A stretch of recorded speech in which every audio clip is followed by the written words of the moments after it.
want to tell? Is that good? Don't let her sound. As I arrived on the outskirts of Damascus about noon, a blinding light blazed out of the skies, and I fell to the ground, dazed. I heard a voice. "Saul, Saul, why are you out to get me?" "Who are you, Master?" I asked. He said, "I am Jesus the Nazarene, the one you're hunting down." My companions saw the light, but they didn't hear the conversation. Then I said, "What do I do now, Master?"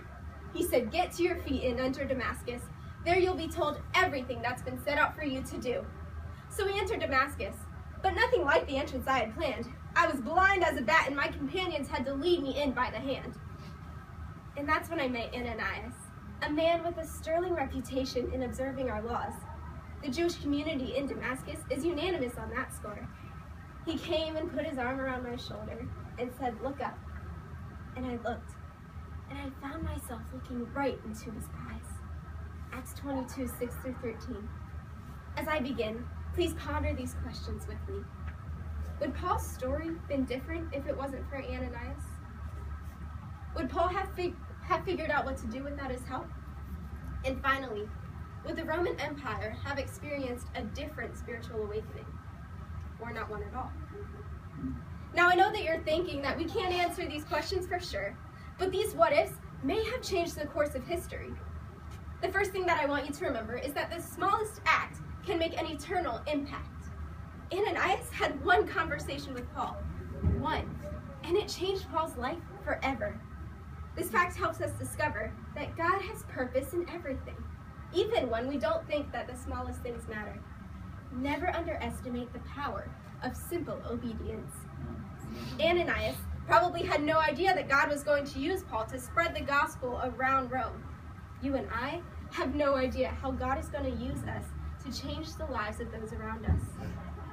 My dad explains it this way. He says there's an upper story and a lower story. The upper story is God's big picture, only He knows and understands it. The lower story is our everyday life. Now God is connecting all of the dots, and we are one of the dots. So every action that we take can have an eternal effect on the upper story. But because only God knows the upper story, we have to understand that God will think differently than we do. His ways are higher than our ways. So when God tells us to do something, it's always for good. For example, when God spoke to Ananias, he protested, "Master, you can't be serious.